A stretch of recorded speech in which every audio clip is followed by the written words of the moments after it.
Hey, go ahead. Anytime. All right.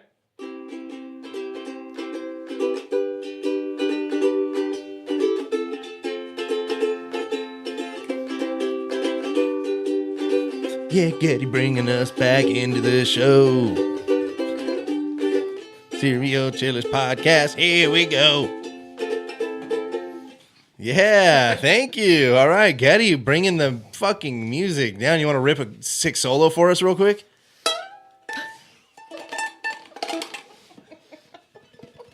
Yeah, fucking metal. Hear the eruption, brother?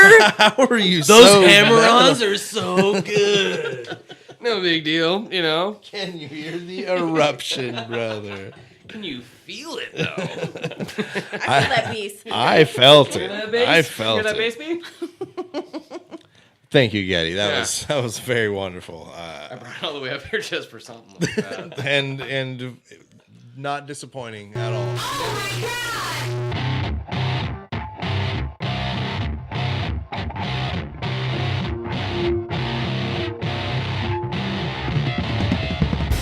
Welcome, everybody, to episode 73 of 1 million of the Serial Chillers podcast. Today, I have a special co-host with me. Yeah, we'll just go. You're just a special co-host. Welcome, and how goes it?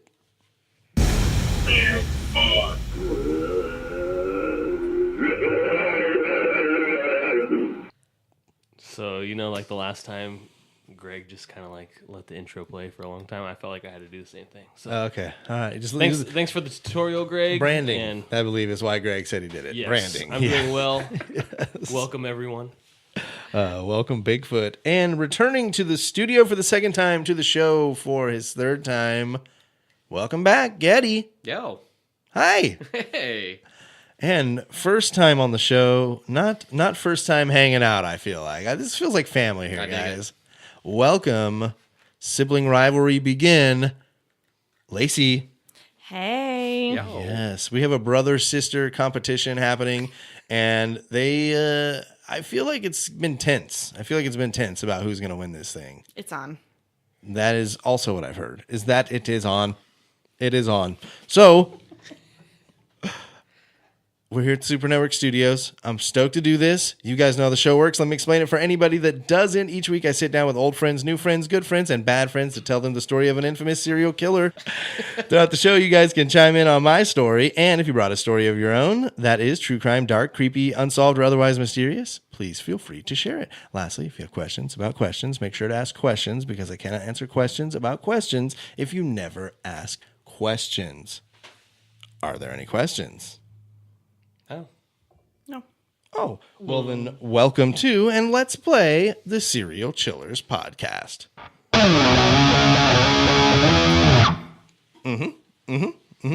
So, today's serial killer, I know you guys are excited. Tell me, have you heard of Herbert Mullin? I don't think so. No. Yeah, do you guys think I would bring you a big name or something? I thought this time you would. I brought you a big name. Yeah. I figured you had one. I crushed it. So then when I came back, I was like, I got this. I don't even And need to just got study. smashed. Well, let's see what happens with Herbert Mullin. I think this might be an all-time high 15 questions today, you guys. I hope to not beg for points again. Yeah, but I hope you do. It's going to be awesome. So, question number 1. In what year was Herbert Mullin born? Do we write it down? Oh, yeah, I'll write them all down, eh? All right. Lacy's got her answer in. Geddy says 42. Lacy says 1967.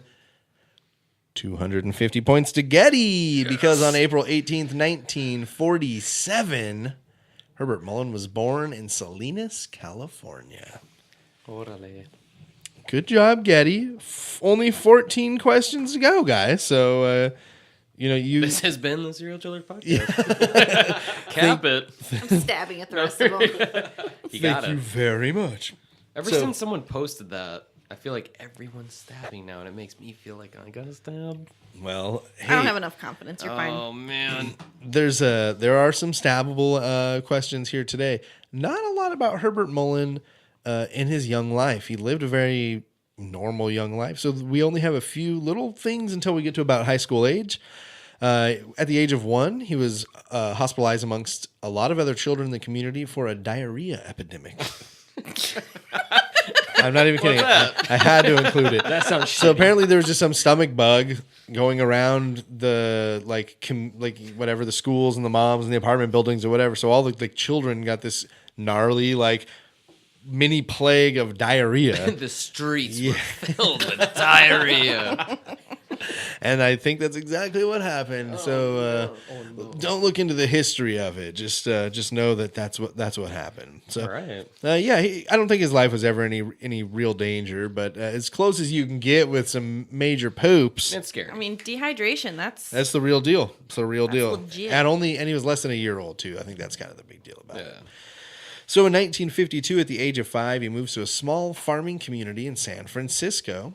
He has a strict World War II hero father who was very religious and drove that devout Catholicism into young Herb.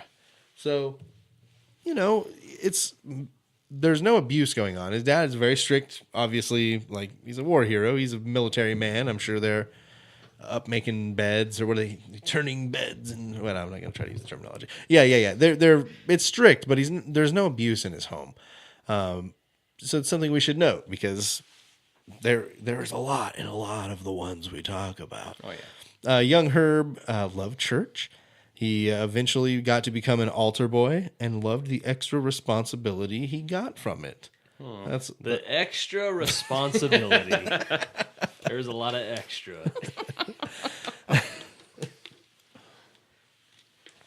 He'll exact his revenge. Really quick, question number 2. The Mullins are going to make a move to another one of California's more well-known cities. Where? You may stab, but I have multiple choice options if you'd like. No, I'll hear the multiple choice. Just so the listeners at home know, the siblings are staring each other dead in the eyes. He's gonna give away all your pantomimes. Very furrowed brows. Okay, so you want to hear some options too, Lacy? I'm gonna stab. She's gonna stab. Lacy's gonna stab at it. I can't even look at you right now. No, I'll wait. Okay, do we have Los Angeles, San Diego, Santa Cruz, or Santa Barbara? None of the above. Yeah, sorry. I think one of the Santas. L.A., San Diego, Santa Cruz, Santa Barbara. He says Santa Barbara. Well, you were right that it was one of the Santas. Fuck you. But you were wrong that it was Santa Barbara because the Mullins moved to Santa Cruz in 1963 when Herb is 16 years old. They moved to the area and lived in his mother's sisters, his aunt and uncle's cabins in Boulder Creek. During this time, the Mullins were looking to find their own home in Felton, a small town in Santa Cruz County. So he was enrolled in San Lorenzo Valley High School. Go Cougars!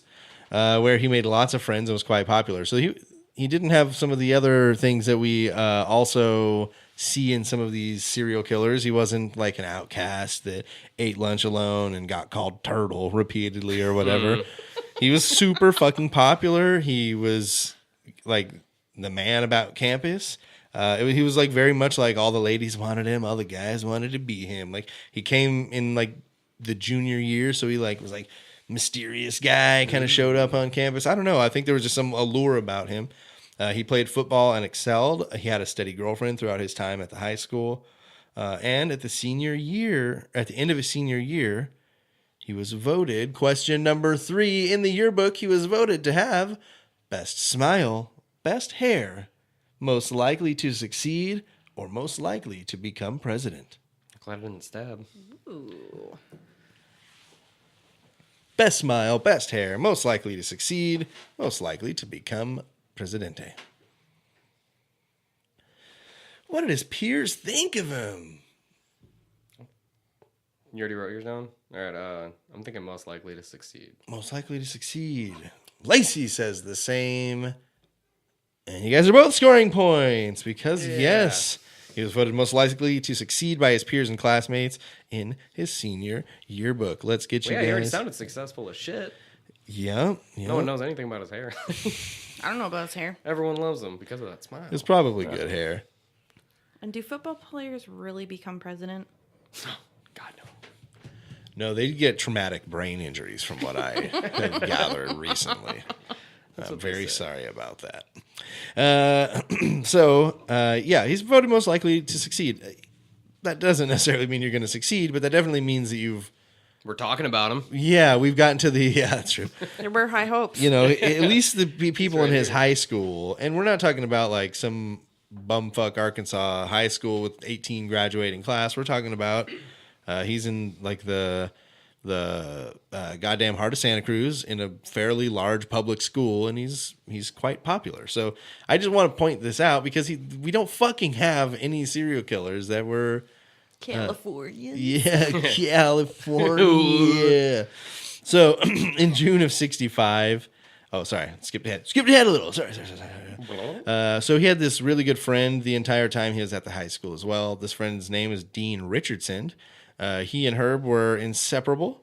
And after graduation in June of 1965, Dean Richardson was killed in a car accident. This was thought to be a trigger to what we'll see as Herb's deteriorating sanity for the rest of his life. He would go on to build shrines to Dean in his room and became obsessed with reincarnation to try to get his friend back. Fuck. It's heavy, man. Yeah. That's like What are you smirking about over there? What do you got to say about I mean, like, reincarnation and bringing a friend back? rarely are you reincarnated as a human. So was he like hoping, I'm gonna go buy a dog? Nobody ever suspects the butterfly. Yeah. I don't know. Hey, rock on, man. Yeah, if that's what helps you. How old was he when he was making these shrines? 18. They just graduated. This is the summer after high school. I mean, I get it. Yeah. I won't go too far into it, but I get it. It's a little weird though, right? Like you can get it, but you can also. I'm not gonna give away all my secrets, but It was just an art installation. It wasn't a shrine. Bro. Yeah. I think he was calling them shrines is the problem. He needed you multiple. as his PR guy. He had multiple, not a shrine. Yeah, multiple shrines. I don't even have a shrine, let alone many shrines. So he gets through that summer, sad as he may have been, and in fall of 65, he attended Cabrillo College studying engineering. He tried to keep the thought of his dead best friend out of his head and just got really into school and started dating a woman named Loretta. In the spring of 66, he ran into another of Dean's friends, Jim Gianera, who got Hugh into marijuana and smoked his first joint with him. Oh, no. So he's like, hey, man, it's fucking 1966, baby. You haven't smoked pot yet? Like, you got to do the dope. That's what they were calling it back then. You know? Yeah. So, yeah. All doped up on the dope. You got to get doped up on the dope with me. It's the dopest dope I ever smoked. Hands down. So, so he meets Jim Gianera. Jim Gianera gets him mad fucked up and is like, dude, you should smoke this pot. It's pretty good. Herb agreed, but later would claim that it damaged his brain. Does this count as the head injury? But in the moment, he definitely did not oppose to it and seemed to quite love it. In June of 66, he finished his first year of college and got a summer job with the country road crew. So he was like out doing road construction. He temporarily broke up with Loretta for a period of 6 months to, quote, discover himself. In October of 1966, he had his first experience with LSD, also at the hands of Jim Gianera. He spent a good few months casually doing LSD as often as possible. It's fucking 66, man. Yeah. He would have been the minority if he weren't doing LSD, I feel like. Damn the marijuana. Yeah, that brain-breaking marijuana. Damn That's funny. He gateways. doesn't. He never mentions anything about LSD ruining his brain. Sounds like an LSD head. So, he did a little LSD just for a couple months, and he gets off it. And in January of 67, Herb and Loretta got back together and soon became engaged. Like, all right, I did some pot, I did some LSD. I'm ready to fucking settle down, man. I'm 19 years old, okay? So, when he and Loretta get engaged, I think something just kind of, like, he started thinking about family. Then he started thinking about Dean again, and it got him a little sad. So then he began to experiment with the marijuana and the LSD. Yes. Did Lorena know about these shrines? I don't, because he met her in college. So these were like some post-high school, pre-college shrines. So I think he got most of these out of his... You know that fizz. Yeah, so, yeah. No, I think Loretta was not let into these secrets. And his parents seemed like pretty decent people, and they didn't feel like sharing it with her either. They're like, this is his only chance. Don't tell her. So, he's experimenting with more marijuana and LSD. Once they got back together, his mind became open, and he became interested in Eastern religions. That's how you do it. Yeah, well, I mean, he liked the idea of reincarnations. That's kind of an Eastern religion thing, right? It's reincarnation. So he's like, you know what? I'm going all in because I can bring back Dean. It's going to get weird, you guys. I'm telling you. This is not even like, I'm a little afraid of Herb Mullin. Mama, I killed Dean. Do I have that? Oh, I don't think I did. So in September of 67, summer of 67, he graduated with a 2-year degree in road engineering and would then enroll at San Jose State. In September of 67, his LSD and marijuana use gets him to become very active against the war in Vietnam, and he vowed to register as a conscientious objector. So I wasn't crazy familiar with it. I'd heard the term, but I wasn't insanely familiar. So I looked it up. I'll just give you the quick wiki. God damn it. 1.5 beers here. Conscientious objector is an individual who has claimed the right to refuse to perform military service on the grounds of freedom of thought, conscience, or religion. In some countries, conscientious objectors are assigned to an alternative civilian service as a substitute for conscription or military service. So you can say, my philosophy say that I can't go to war. My religion says that I can't go to war. You can't make me go to war. And apparently it was a fairly successful case. If you could prove what you were saying was true, it was possible to get that. So around the time he changed his major from engineering to philosophy, his dad was probably so bummed. And First the shrine. and he took on, quote, a hippie lifestyle. Yeah, his dad's like, son of a bitch, what is the world coming to? 1967. What's it going to end in 68? So, he's the one putting these quotes on this, by the way. These aren't the magazine articles. He's saying, I took on, a hippie lifestyle. Yeah, dude, you know how I know you didn't? Because fucking somebody who is a hippie doesn't say that. They're just hippie, dude. Just the cool guy being cool. Be a lot cooler. Cool people don't talk like that. Hello, fellow hippies. Yeah. He just got some patchouli over his shoulder. You guys ever break your brain on weed? So, To the back of a $20 bill. question number 4. He's going to leave San Jose State. How long after he enrolled there did he drop out? So remember, he got his 2-year degree, moved to San Jose State. He's like, I'm going to go philosophy while I'm here. Enrolls. How long will he stay in school? This one's open-ended question. Closest to the answer is going to get 250 points. If you nail it, you get 1,000. How long was he there? Could have been an hour. Could have been a month. Could have been 7 months. Could have been 14 years. I don't know. Did he Van Wilder that shit? How long did he stay at San Jose State? Keep going. Oh, that's all I had, man. I'm sorry. That's my bad. Damn. Don't go make a mistake. Oh, sorry. 2 semesters. That's how college works. 9 months. That's about it. Yeah, so a year. You got a year. You got 9 months over here. Is that how the math is going in? All right. In November of 1967, or 2 months later, he withdrew from San Jose State College, giving Lacy 250 points and tying this motherfucking thing up at 500. I believe that deserves an air horn. I don't have it. Thank you, Bigfoot. Is that a foghorn? Sorry, we Got accidentally, foghorn rolling in. accidentally added that one on.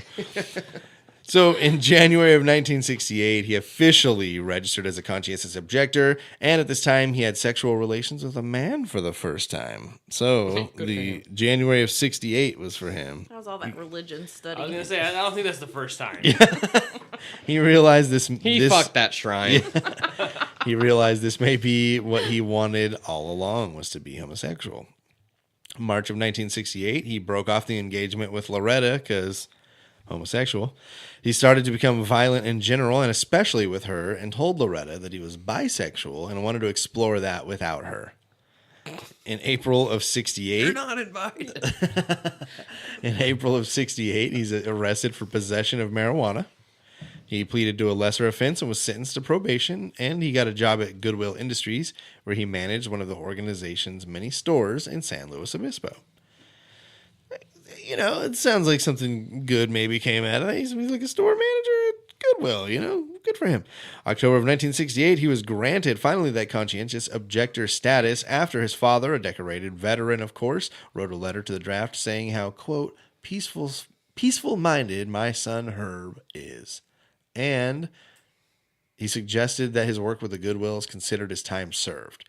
The Selective Service Board credited this time employed by Goodwill Industries towards his required alternative service, so he did not get drafted into the Vietnam War. How about that? Son of a bitch. So right after they're like, oh, you're with the Goodwill? You know what? You don't have to join. He's like, cool. Because I'm going to quit my job and I'm going to India to study yoga. No fooling. Question number 5. Where did he actually go? Was it Bali, India, Indianapolis, Indiana, Austin, Texas, or Sebastopol, California? He went to one of these places. It could have been India. I don't know. To study yoga? To study yoga? No, just what place did he go to? He didn't, I'm just going to tell you now, he didn't study yoga when he got there. Did he go to Bali, India, Indianapolis, Indiana, Austin, Texas, or Sebastopol, California? Don't look at my answers. All right. Geddy says Indiana, and Lacy says Sebastopol, California. Yep, that's all he made it. He didn't even make it out of California. Sebastopol, California. Lacy gets 250. This chair. I told you I didn't want to sit here. Geddy chose the seat last here tonight. He said that he lost in this chair last time he was here. He's losing now, so. Well, when you put it like that, that sounds pretty pathetic. It was supposed to be a goof, and now it just sounds sad. I gotta stop coming here. You drive hours to be here, too. I hate all of you. This is your fault. I'm never coming back. Never. He did move to Sebastopol, California, and lived in a trailer on the ranch owned by his sister and her husband, Albert Boca. In February and March of 1969, at a family dinner, he started like displaying some pretty weird behavior, and then like went over the top one night where everything that Albert Boca was doing, he was copying exactly. He was moving his lips Albert was moving his lips. He was eating what he was eating. Yeah, like he was.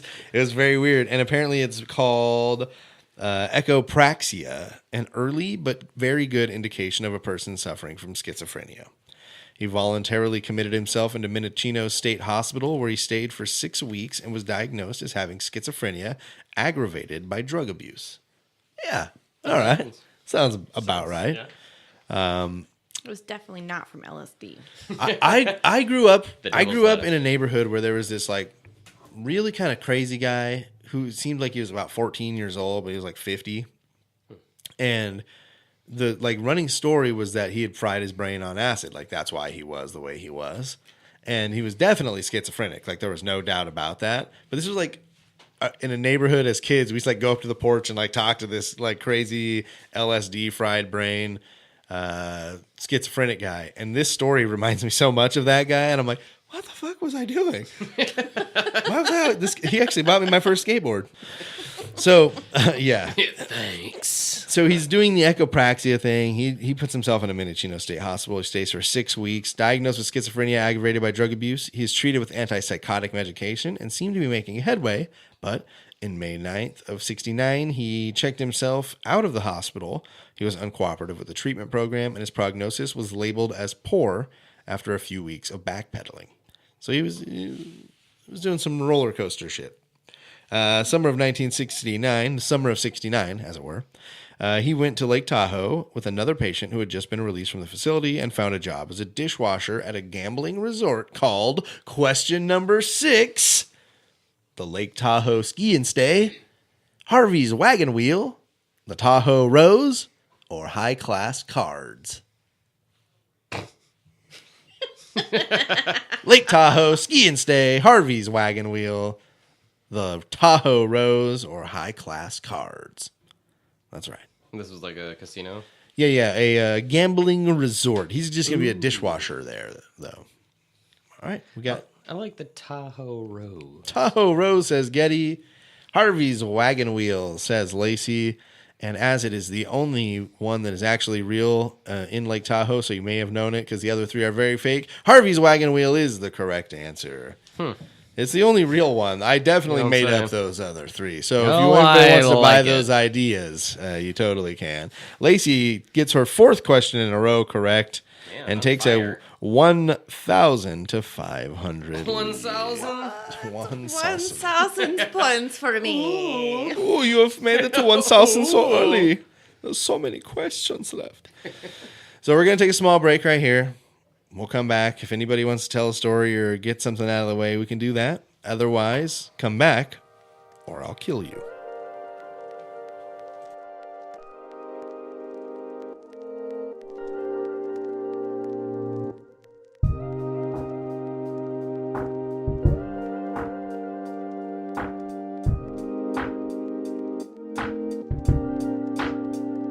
I feel blessed right now in this moment at my best. Walking down the path of my success. Work for what you want in life, progress. So you know what you signed up for.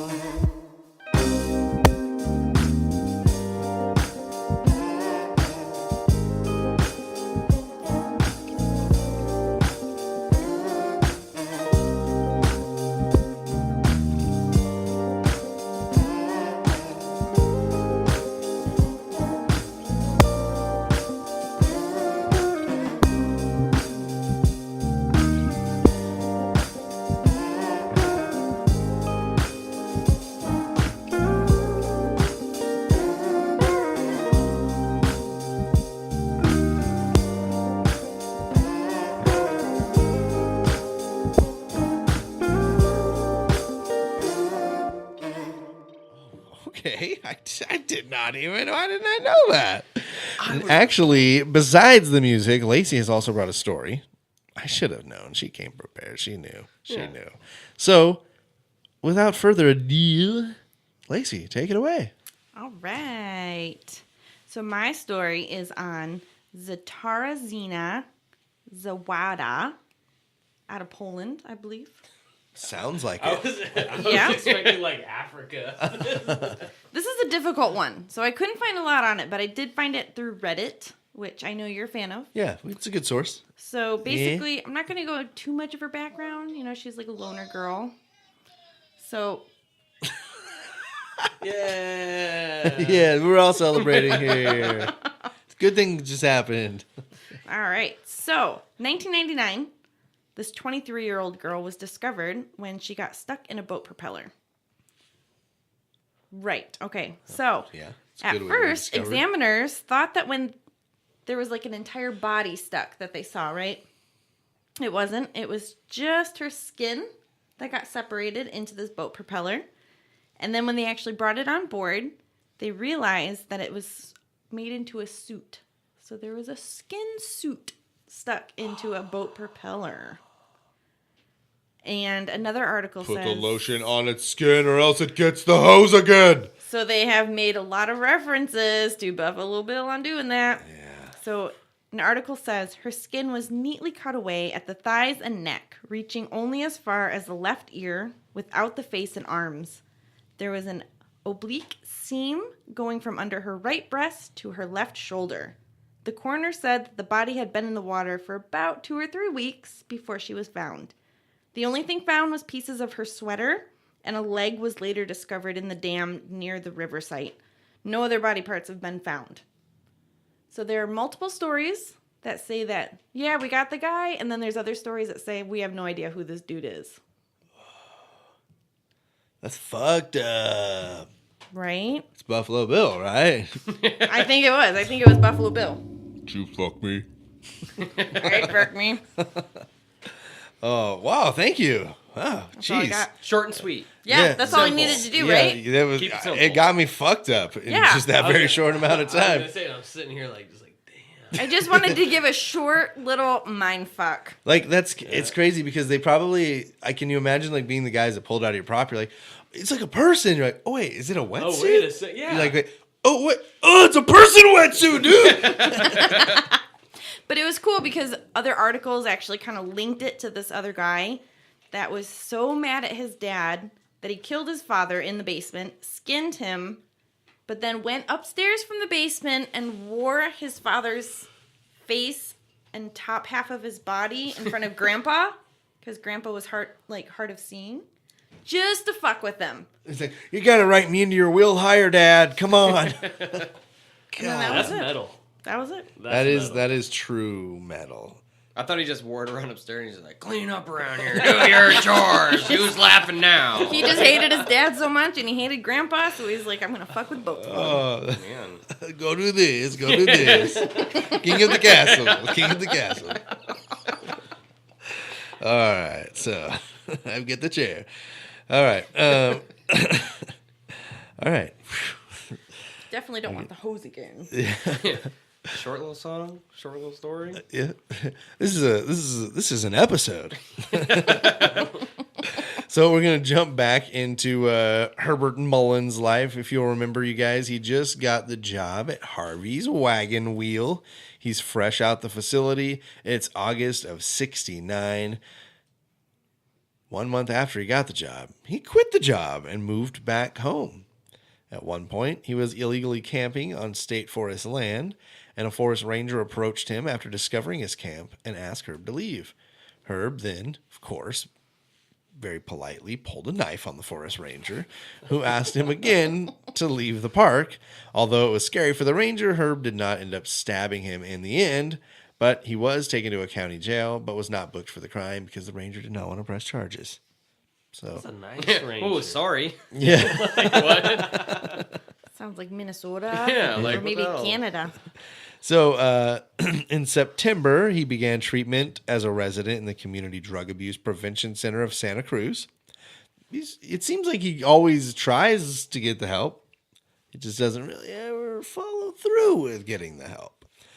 So later in '69, just a few months after going into the program, he's not sticking with the recovery program as being prescribed. He began ritualistically burning himself with a lit cigarette inside of his recovery program room.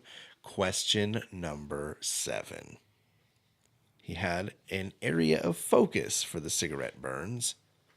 Where? We stab. You can stab. All right. Are you gonna? I'll stab. Yeah. Yeah. All right. Why am I the only one writing? I don't know. All You right. gonna stab? Or you gonna wait for the Yeah, other? I'm a stab. Okay. Oh, I'm a stab, brother. All right. You ready now? I wrote it down. All right. I'd like to say scrotum.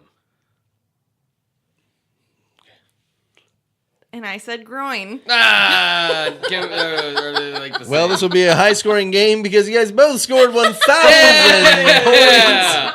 I love doing that. Because, yes, he began to ritualistically burn himself on the penis with his cigarette. Yeah, so he said ritualistic. I don't know what type of ritual there was in this. He probably took after Albert Fish on that one. Yeah, so I would like to say congratulations, but I would also not at the same time. Yeah, So- really. Well, I would just like to say that this is your fault. Yeah, that could be true. So 5 questions in a row, correct? And now at 2,000 points is Lacy. Nice. Not out of it at all. Geddy with 1,500. We have got questions to go. Yeah. Going to my happy place. He's still in the Talking about facility. scrotum burning. He's still in the facility burning his penis. In October of 89, he's going to get out of the drug center and apply for welfare, which he will get. He would go visit his old manager at the Goodwill store. Herb told him that he was hearing voices and receiving messages. In addition to his claims, he made homosexual advances to this friend and ex-manager. His manager remembered that he stayed with his uncle. So he called his uncle, and Herbert's uncle was actually like a physician. So he had Herb committed once more. So he kind of sees these weird shit that he's going through and just like, come on, let's get you back in here, see what they can do for you. So Herb was committed to the psychiatric ward of the San Luis Obispo County General Hospital because, quote, as a result of a mental disorder, he is a danger to others, a danger to himself, and gravely disabled. So on November 1st of 1969, he sent his parents a letter telling them he had been forcibly committed to the psychiatric ward of San Luis Obispo County Hospital, and he said to write back whenever they could. He was treated for 8 weeks at the psychiatric hands of Joseph Middleton, who diagnosed him as a paranoid schizophrenic. So, like, he keeps getting, every time it's some type of schizophrenia. They're all giving him different diagnoses, to be honest. Every time they've given him something different, but it's always some type of schizophrenia that he's suffering from. Later in November, his parents drove down to visit Herb at the psychiatric ward. It was then that Herb told him that he was homosexual. Herb said that they responded negatively, but I can't find any source that said like exactly how negatively or like what happened exactly. I mean, his dad was an old World War II veteran. His dad was not hard ass, and his son was like in a psych ward being visited. He's like, "Dad, I'm gay." Yeah, a lot of things he's doing are not really acceptable. Well, they're most punk things rock as fuck, Such but a shame. Such a shame. he was such a good boy. He's most likely to succeed. So November 23rd, 1969, just a few weeks after telling his father and mother that he was gay, he was discharged from a prognosis list he was discharged with a prognosis listed as grave. So they're not giving him a good outlook. As once more, he did not want to keep up with his plan. Contingent on his discharge was his attendance to the Santa Cruz Mental Health Clinic. And in early 1970, Herb visited the clinic intermittently and rarely attended group therapy sessions. He was also careless about taking his medication, would often fall off it for weeks at a time. He then got a job as a dishwasher at a Holiday Inn, and in March of 1970, at the age of 22, moved out of his house and moved into a cheap hotel paid for with his welfare checks. Ed Lawrence, a man he knew, introduced him to a commune in Santa Cruz. Herb wanted to move into the commune, but his strange behavior made the residents nervous. Yeah, right? Can you imagine, like, you got this cool little, like, hey, we're all just, like, growing food for each other, man. We're, like, here for each other, man. Like, and we all, like, fuck each other's wives and stuff, man. We're all, like, doing our thing. And this guy's like, hey, man, I'm really trying to get in. They're like, what do you think of me? We're getting in. I think I'm God. And you're just like, Damn it. Herbert the pervert's on it again. Jesse? So, question number 8. Oh, boy. How would they prevent him from joining the commune? No stabbing on this one, would they? A, fly him to Hawaii and leave him. B, move the entire commune. C, tell him he can't be in it because he's fucking weird. Or D, say that they're full. Do they fly him to Hawaii and leave him, move the entire commune, tell him he can't be in because he's weird, the truth, or say that they're full? I feel like it's a trick, but like It's a trap. Admiral Akbar is just going to pop out right now. I'm going to say they're full. I'm thinking full, but it seems too basic. They'll just like pick up and move and get dysentery, and that's On the heard it a Oregon, million motherfucking times on the before. Oregon Trail. Yeah. No, I'll say they're full. Okay, double fulls. Double wrong. What they did was, in the summer of 1970, Herb and his friend Pat Brown, who had introduced him to where the commune was, flew to Hawaii together. Once they arrived, Pat abandoned Herb and flew back, knowing that Herb would not have any immediate resources to get back. That's badass. Like, oh, I got left in Hawaii. Yeah, I guess, but he didn't have a way to get back or get around, or he just wanted to be part of the commune, man. They were like, fly him into another fucking time zone Fucking across the weirdo out ocean. of this. Get that fucking weirdo out of here. You know, it's 1 o'clock here. It's only 10 o'clock there. Yeah, exactly. So yeah, they flew his ass out to Hawaii, and they flew him out with like his trusted friend who brought him to I the know, that commune, like kinda trying to makes get him in. You know, the commune was like, "You fucking brought him. You fucking get rid of him. All right, we'll buy the ticket, told but you not have to bring go." people like that here. I don't know. I'm just like with like every other story where you feel bad for the person at first, and then you don't really remember why we're all here right now. Is that he's a huge piece of shit. He wasn't just an ill man. Yeah, but what made him a piece of Just a shit? big old piece of shit. Getting left in Welcome Hawaii. to and let's People play like the that. Upstanding Citizens podcast. Sad story. Hey man, eventually we're gonna run out of serial The killers. sad You story know, so. abandonment. Are we though? Are we? I mean, we're gonna run out of serial killers with enough information to put together an hour and 40-minute show once a week. So yeah, once they arrived in Hawaii, Pat abandoned Herb and flew back, just dipped on it. Like literally, they got off the airport, they went, he got him checked into a hotel, of which they paid one night, and then Pat was like, "Hey, I'm gonna head out to the lobby and like grab a drink," and was like, yoink, grabbed his bag, and fucking jumped on the next plane out of Hawaii. Diggers. Yeah. So once he was abandoned and alone, he knew that he was he pretty much had no way to do anything. He would admit himself to a mental health clinic in Maui. He was examined by a psychiatrist and diagnosed as schizoaffective schizophrenia. So, yeah, in July of 1970, he was discharged as improved and wrote home for money so that he could fly back. On July 30th of 1970, police arrested him for being under the influence of drugs and possession of the same drugs, acid and marijuana. While in jail, he was deprived of his own medication, so he became hyperactive and began to sing. He was just like singing loudly, they said, for like 12, 14 hours a day.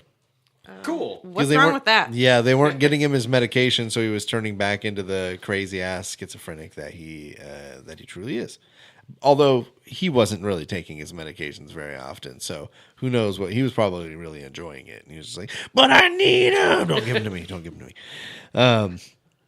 Yeah. So Only begging for him and that like worked out for him. yeah, maybe so. So he was committed as an emergency case to the county hospital psychiatric ward. The charges were dropped, and the hospital had to release Herb under the California law that limits holding involuntary mental patients past 72 hours. Why he couldn't go back into jail? Why were the charges dropped? This just keeps happening, and this is a common thread that we see. Is they'll get in trouble and charges will get dropped, or park rangers won't want to press charges, or they'll get a slap on the wrist, they get probation for Keeps 6 getting months. the They're like, break, I the lucky am break." invincible, and that is why you escalate. Temporary problem solving. Yeah. So in August of 1970, August of 1970, he applied for readmission to Cabrillo College to study psychology, but he did not get back in. Question number 9, why? No stabbing. He babbled incoherently in his readmission interview. He did not even show up for his appointment. They knew about his psychological history, or they knew about his criminal history. Criminal history, psych history. He didn't show up. He babbled incoherently. I'm sorry, what were those again? Criminal history, mental history, babbling incoherently. And he just didn't even show up for his readmission appointment. Did you write yours down already? This is Yeah. a very... Don't read my mind. I don't want you to Did you take get that that? same answer again. Did you get that? I'm thinking it just didn't show up. Yeah, are you guys related again? Did you write the same thing down? Yep. And they both say that he didn't show up, but you both get points because, that's why Herbert Mullin didn't get back into Brio I'm the College. smartest man alive. Stop reading my mind. I write these down before you think of them. Okay, so Lacy's got a lot of points. Geddy's got a lot, but not as many. So Well, he failed to even make the counseling appointment. He blamed his parents for his mental illness at this time, which he was becoming very clear of his own mental illness. Like a lot of sick people get sick and never think they're sick. A lot of sick people get sick, know they're sick, and can't do anything about it. And I think that was kind of the deal with Herb. He didn't want to be sick, but he knew he was. And he's like, this is fucking your guys' fault, all right, man? Because he's still a hippie at this time. Yeah, you gotta say man. Yeah. He's like, I'm a hippie, guys, remember? Yeah, I've got the talking Great Dane out there. And he's like, you guys heard him laugh, right? That makes me want to watch some Scooby-Doo right now. I got Why? my kids into Scooby-Doo. You gotta. So, yeah, he doesn't show up. He blames his parents for the mental illness. So, to punish them, he has a life insurance policy, and he changes the beneficiary to be UNICEF so that if he dies, the money will go there. That's hella hippie. Yes. All in pennies. So he then got a job driving a truck for Goodwill Industries, and he began his first homosexual relationship with another truck driver at this time. So he's like gone from like testing the waters one night stands, and now he's in a relationship. He's found himself comfortable in what he's doing. From 70 to 71, he went through a series of odd fads that could either be known as poor fashion choices or extreme schizophrenia. At one point, he shaved his head and went on some weird macrobiotic diet and lost like odd amounts of weight. Another time, he would wear big black sombreros and fake a Mexican accent. He was doing I don't see the problem. I don't get it. That sounds like regular That just Californians. sounds cool, man. Yeah, he was doing a lot of weird shit. Yeah, but he was like committing for like 6 months at a time to these. That's what makes it worth We it. call it method acting. Yeah, if the guy did it for like a couple hours, he'd just be me. I fall in that same thing. I talk like Christopher Walken until I mixed it into John Travolta. You're like, all right, I have to stop. I now. was like, what's happening? So, yeah, he's doing that. In March of 1971, he spent 10 days in jail for public intoxication and resisting an officer. The drunken public charges were dismissed, and the resisting officer charges never went anywhere. In April of 71, his case was completely closed at the mental health clinic in Santa Cruz because of his failure to keep group therapy appointments. In May of 1971, he moved to San Francisco, where he lived in a decrepit apartment among alcoholics, drug addicts, and other mental patients. There, he met a new friend, Alan Hansen, who confirmed his beliefs on reincarnation. You're right about everything you think, buddy. Thanks, man. Like what? I knew it. I knew it. So Dean's here with us right now, right? Yeah, I think he's. If only he were a fly on the wall. Yeah, so he's Alan's good for him, man. He's a yes man. Alan. And at this time, he also begins to believe that his voices were actually really telepathy from people, indicating that they were chosen by God to do something special. Amen. So his voices are now. He's understanding the message, and it's that God has chosen him. Praise the Lord. Yes. Raise the roof and praise the Lord. He also became fascinated with art and read many books by Leonardo da Vinci. While in the library, Herb was researching Einstein and found that he himself was born on the anniversary of Albert Einstein's death. He believed that it was no coincidence and that he was destined for something special. So he also realized that it was the same date as the San Francisco earthquake, and then put it all together to realize that he was born on the same day Einstein died, and knew that Einstein had to die to save people from dying in the San Francisco earthquake. Therefore, he was born to keep people from dying in the next big California earthquake. Hashtag Einstein's theory of general relativity. Yeah. Yep. There you go. I get it. How Makes about sense. I mean, I get what he's getting at because I shared the birthday with Puff Daddy. that? There you go. There you go. You know what I mean? So, yeah. So he thinks that he's the new savior. Like he's going to save California from some giant earthquake. In September of 1971, completely unrelated to that, question number 10, Herb became obsessed with a sport at the gym. Which sport? Was it weightlifting, swimming, tennis, or boxing? What were they again? Weightlifting, swimming, tennis, or boxing? Was swimming one of them? Yep. weightlifting, swimming, tennis, and boxing. Well, because I was waiting so hard to see if fencing was in it. Because I was like, oh, he's probably got You fencing. know what I was Like, waiting for was racquetball. Just saying. Close. Close. Go with tennis then. Because I'm going with swimming. I don't know if he was good at it. I'm going with this hidden one that I wrote down. The secret one?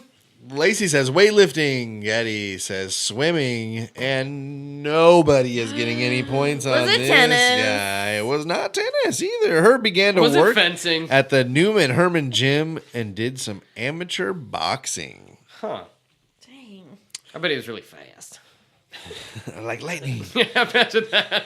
Like So- the slap boxing. He began to work at the Newman Herman gym and did some amateur boxing. Became very obsessed with boxing. He would be in the gym 4 to 6 days a week for several hours a day over a 6-month period. One of the instructors would say that he was a great boxer and dedicated, but if you left him alone for just more than a minute, you would turn around and he would be, yeah, that's what I was thinking too. And he would go over. He would just be standing there having full conversations with himself. No one else around. He's like, no, that's not what I was talking about when I was saying that. That was Stop what interrupting me. Yeah, stop interrupting. He was It's my turn to talk now. He was shadow boxing. He was just talking to He was having Scenarios. he was shadow arguing. Yeah, shadow shit talking. So so it's kind of a weird thing. He was very focused, but when he became unfocused, it was to a point where he was yelling at himself. In March of 1972, he received a permit to box in Golden Gloves. Ooh. In his very first match, the first round ended, and he would not stop assailing his opponent. Trainers had to pull him away from his opponent. The fight was ended, and he was no longer allowed to box competitively. He got one round, and then wouldn't stop fighting. I'm gonna get him. I'm gonna kill him. He's a wrecking machine. With no regard for human life. It's a slobber knocker. No regrets. Yeah, none of them. So That was short. October 1970, you son of a bitch. He received a job as a busboy in a restaurant. October 13th of 72, he passed a transient named Lawrence White, who was walking along a windy road in Santa Cruz Mountains. He stopped his car, popped his hood up, and pretended that the car had some trouble. When White stopped and offered help and went under the hood to look, Herb beat him to death with a baseball bat. He left the body at the side of the road, and this was something police would later find disturbing about how random the crime was. The gentleman we'll now call Whitey, who was killed, was not robbed, and he was just left there, and he just left him where he fell. He didn't move him. He didn't rob him. He didn't take anything from him, and he just drove away. First murder? First murder. Mullin later claimed that Whitey told him that he was Jonah from the Bible, and that he sent Mullin a telepathic message saying, quote, "Pick me up and throw me over the boat. Kill me so that others will be saved." This is how he began to save California from a catastrophic earthquake that could break California off into the ocean. So I just picture him like killing this guy with a baseball bat, and it like pauses, and it's like, that's me. I bet you're wondering how I got here. Record scratch. So, yeah, man. So we got a missionary killer. Very much so. Very much so. On October 24th of it's going to get rolling here, okay, guys? The episode is not much longer, and it's going to be mostly killing. On October 24th of 1972, he picked up a young lady named Mary Guilfoyle, a Cabrillo College student that was running late for an interview. She hitched a ride with Herb, and Herb stabbed her through the chest and back and then dissected her body and scattered her remains along a hillside road. She never likely had any idea what was going on, as it seemed when they found her body that his first stab was through the heart. So he did it unprovoked and knew only that these sacrifices would save California. Her body wasn't found until the following February. It was in a cold area 4 months later. I just want to say, as a California resident, thank you, Herb, because we might not be here today without you. Needs as many. That is Herbie Needs Hancock. of the many. Yes. So in November of 1972, Mullins went to St. Mary's Catholic Church only a week after the murder of Guilfoyle, and he claimed because he was a good Catholic, he knew he needed to enter a confession for the murder that he had committed. After confessing to Father Henry Tomei, about everything that he had done. What did he do to the priest? That is question number 11. Did he A, threaten him with physical violence, B, shoot him, C, stab him, or D, yell at him? Give him a stern talking to. You never Give know. him the what for? You never know. Herbert Mullins, he's up and down. Did he threaten him with physical violence? I'm gonna fucking kill you. Did he shoot him? Bang, bang. Did he stab him? Or did he just yell at him? Just random nonsense schizophrenia yelling. I'm thinking that that's a stabbing. Geddy thinks he was stabbed. So does Lacy, because they are related. They keep answering the same. And that is the correct answer, you guys. Yeah, 'cause they had to still Congratulations tell him that this happened. on your points. So let's add it up here. Let's see what we got. We got 1,500. All right, Geddy's at 2,000 now. She was at 2,000 like forever ago. Yeah, I know. That's because she's beating you by a lot.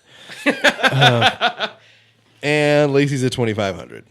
So it's still a very close game. We've got 4 questions to go. Casey, start racking your brain because an artistic challenge might be possible. There might be some Play-Doh to be had. I could let you know about that. Or even a singing challenge or something. Don't do that.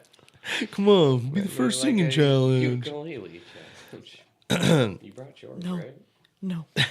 So, yes, after the confession, Herb opened the father's confession booth door and brutally stabbed him with a hunting knife to protect himself from the exposure that he thought the father would put on him. One detective from a documentary said that a witness said that after Herb stabbed him, the priest told him, like, pretty much like as he was dying, like, I forgive you for this, as he was dying. Amen. Yeah. Forgiven. Amen. Amen to him for that. Although there was another witness who saw the father die, they could not describe the assailant. In November of 1972, question number 12, Herb attempted to join and was rejected by what branch of the military? I was waiting for this. Question number 12, Herb attempted to join and was rejected by what branch of the military in November of 1972? They're like, yeah, right, conscientious objector. Get the fuck out of here.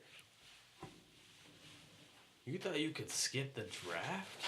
Piece of shit. You want to join in peacetime? Yeah. Judy, write yours down. Yeah. No. What do you got, Geddy? I'm thinking he was too crazy for the Marines. And double Marines guessed and double incorrect answers because he was rejected by the Coast Guard for failing the psychological evaluation. Military branch. What? Who is ever rejected from them? The Coast Guard. Herb Mullin, as it turns out. Just Herbie. Herbie Hancock, man. Yeah. Dang So- it, Herbie. On December 16th of 1972, he bought a gun after reading Einstein on peace. He stated that he needed the gun because, of course, he was 1/3 Scandinavian, and the book said that in Switzerland, every adult male was in the militia and kept a gun for protection. Sick. Yeah. So he puts it all together, you know. He's he's got it. Yeah, the strings are all Yeah, exactly. Who is this Pepe Silvia? Who was phone? So on January 15th of 1973, he passed the physical and mental exams to become a Marine, but refused to sign a document to release his criminal record, insisting that the records that you'll find should have been dropped. He was subsequently dismissed from the Marines. January 19th, 1973, Herb moved into a shitty apartment once more after his father told him, listen, get the fuck out. He was going crazy. This is very Richard Chase. Like, instead of like going and getting him help, at this point he's like, nah. Like, Yeah, we tried. You gotta go. You gotta go. So his dad kicks him the fuck out because of his erratic behavior. His parents were tired of the constant criticism that Herb gave them as well. Apparently he was very like, you're a sinner. You guys are sinning against the Lord. Not forgiven. Came full circle there. So he told them he would try to enlist in the army and applied for a number of jobs. And on January 25th, 1973, question number 13, finding that he was unsuccessful in either of these two things, applying for jobs or joining the Army, what did he do next? Was it A, attempt suicide, B, try to kill a stranger, C, try to kill an old friend, or D, try to kill his parents? Himself, a stranger, an old friend, or his parents? I'm writing my answer down. Man, me too. Okay, cool. I wrote mine down. Okay, Lacy says attempt suicide. Geddy says he's going to kill an old friend. Well, on January 25th, 1973, Herb decided. You guys remember James Gianera? No. The one who introduced him to his first pot and ruined his brain? Oh, shit. Yes. He's going to go visit an old friend, and Geddy closes the gap. We have got just a 250-point game here. It is 2250 to 2500. Writing down changed it. Like that. Yep.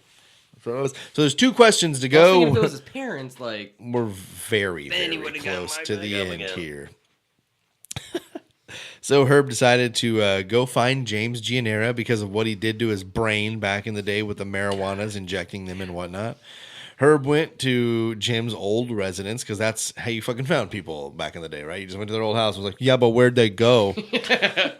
So Herb went to the old house. There's that right there. Yep. And he got a hold of the people that lived there. And the new occupant, whose name was Kathy Francis, told him that Jim and his wife Joan had moved to another part of town, but happened to have their forwarding address for just such an occasion. Herb used this information. Yep. Herb used this. It was a god. The guy in the sombrero and the fake Mexican accent. Yes, it's Jim here. Where'd he go? You have a bandolier.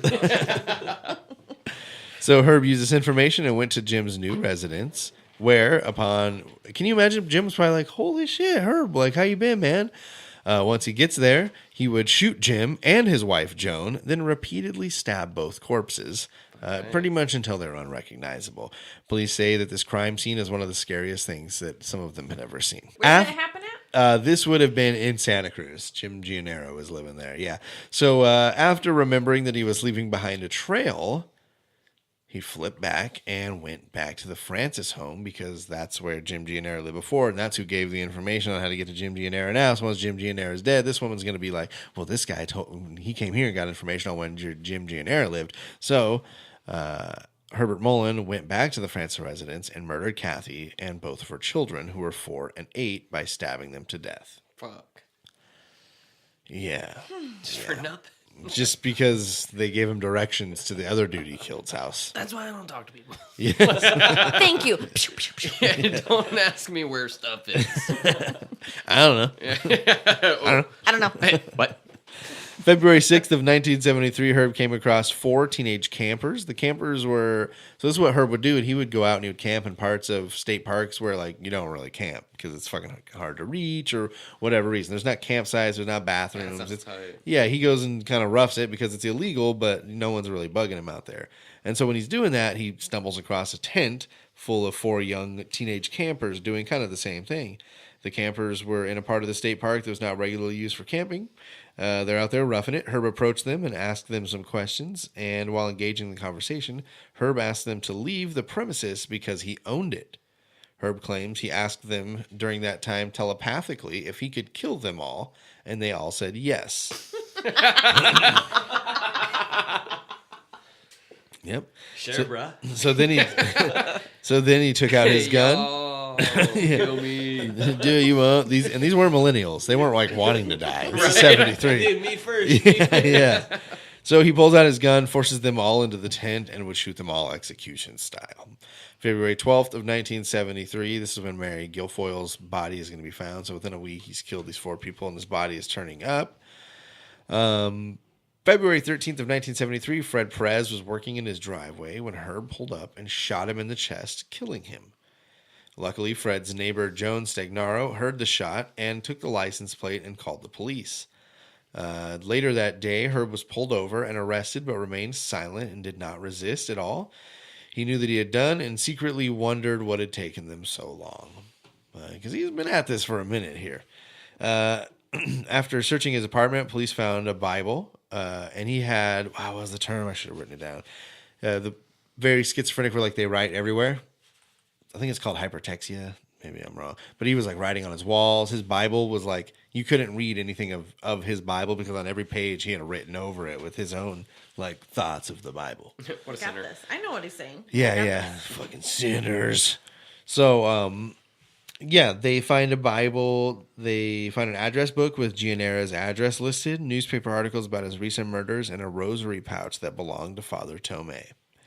On March 1st of 1973, Herb was charged with 10 counts of murder. However, he was not charged with the murder of White, Guilfoyle, or Tomei. He attempted to plead guilty to all 10 counts of murder, but he was found not competent to represent himself or make that decision. He was, however, deemed legally sane on all 10 counts. So I don't know if he would be deemed legally sane on all 10 counts today.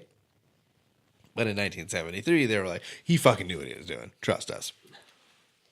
But what he knew he was doing was saving us all from the Yeah. earthquake. He's like Thanos, you know, like He it's knew. for the greater good. Yeah, so you were on the subreddit, Gracias. Thanos did nothing wrong? Yeah. Ooh, heavy take.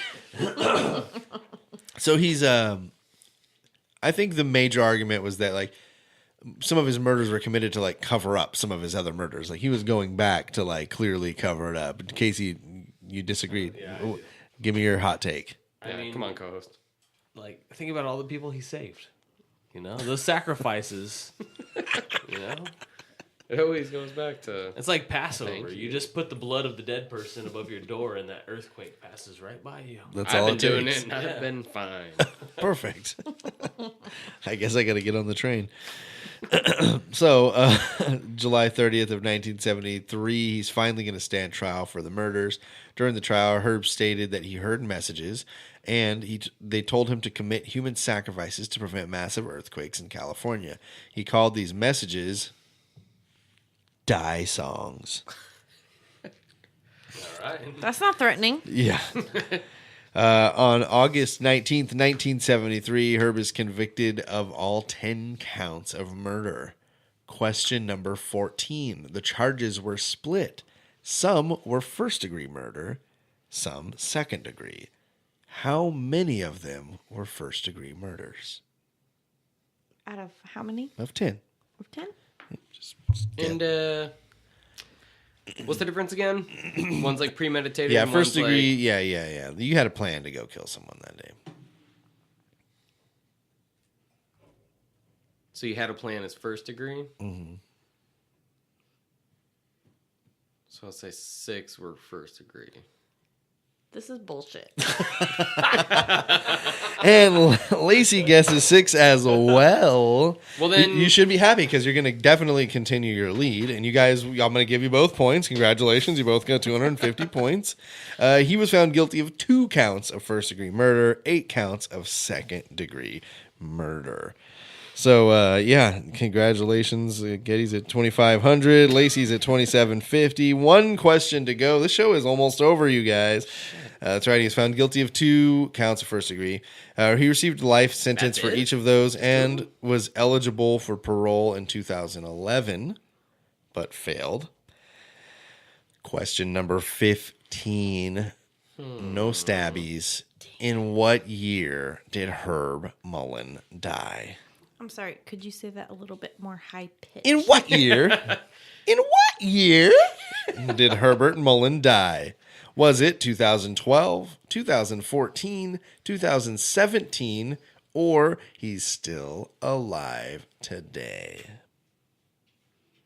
Was 14 one of them? Yep, I'm 12, thinking 14, 17, still alive.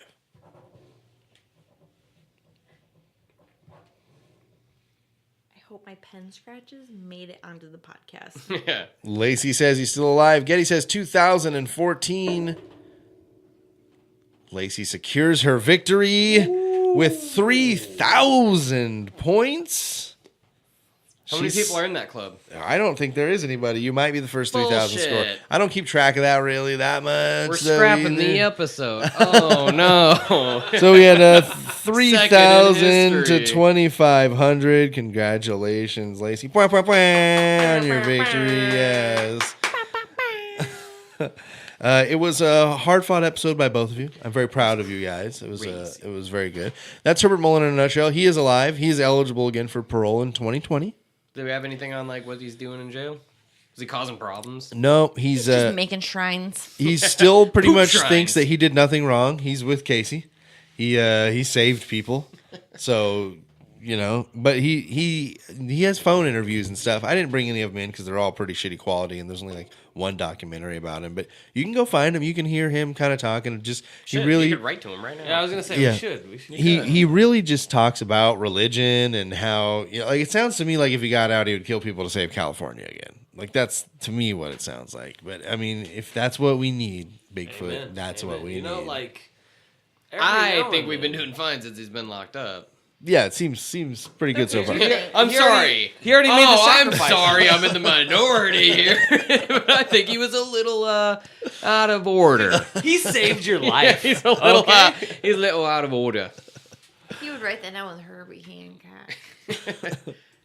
So yeah, I mean, he killed likely 13. He was charged for 10. 2 of them were first-degree murder. He's fuckface. Schizophrenia or not, California saving or not, Thank you. he's fuckface. Thank you, Herb. Let's go left to right as the show ends. Lacey, is there anything you want to throw out here at the end? I would just like to thank my mom for making this happen. Because without her, we wouldn't be here today. That is kind of true. It's pretty true. That is pretty true. It's yeah. pretty true. Yeah. I mean, she had something to do with it. Yeah. She She's was there. definitely She part did of it. stuff. I remember commenting on that, like, man, this family's fucking cool, dude. Yeah. Geddy, anything you want to throw out there at the end? My dude. Hello, man. All right. I don't know, I feel like I've had a bunch of people like, oh yeah, give me a shout out. And then when I ask them like, oh, my episode's up. Oh, I didn't hear it. Yeah. And then like a week later, like, hey, did you listen to me? I was pretty hilarious. And they're like, no, I didn't. Oh, I didn't listen. And I'm like, then why the fuck? So what Geddy's saying is, fuck all of you, his friends who said Hey, they were yo. going to Wait, listen. wait. Hey, Can I get a shout out now? hey, oh fuck everybody. I do this for me. I don't talk like No, I mean, that. No regrets. I don't talk like that. No regrets. Bigfoot, what say you for the end of the show, my guy? I just want to give a shout out to Herb for saving my life. First of all, I was in LA back in the 90s for that great LA earthquake, and I did make it. So Okay. maybe Herb saved my life. And the BIGGFOOT design.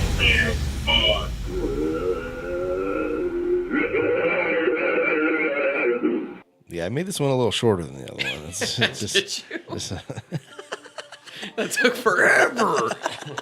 Jesse doesn't like the samurai chatter.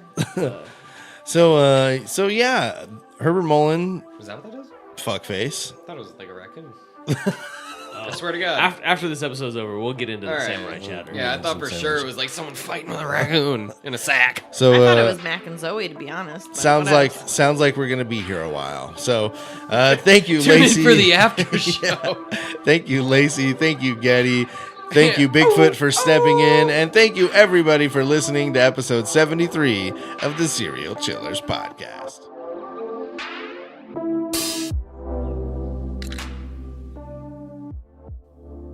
All right, that was episode 73. Thank you, Lacy, and thank you, Geddy. Of course, thank you, Bigfoot, for stepping in there and doing some guest co-hosting. How about that? I'd like to give a couple shout-outs to our 2 newest Patreon patrons, Ryan M. and Sydney R. Thank you guys so much for giving to the cause. We appreciate you very much. If you guys want to reach the show, reach out to us. You can do it in so many ways. You can do it on Facebook at Serial Chillers Podcast. The Facebook group is Serial Chillers Podcast. Instagram is Serial Chillers Podcast. Twitter is @Chillers Podcast. The email is serialchillerspodcast@gmail.com. You can call or text the show 1-805-666-2513. You can visit serialchillerspodcast.threadless.com if you want some of that sweet, sweet merch. rate and review on everything, please. It helps so much. And patreon.com/serialchillerspodcast for anybody who wants to give. We appreciate each and every one of you who does this. It helps more than you think, even if it's $1 a month. We love you all so much, and we appreciate it very much. So thank you again to Bigfoot. Thank you to Lacy and Geddy. Fuck Herbert Mullin, and don't talk to strangers.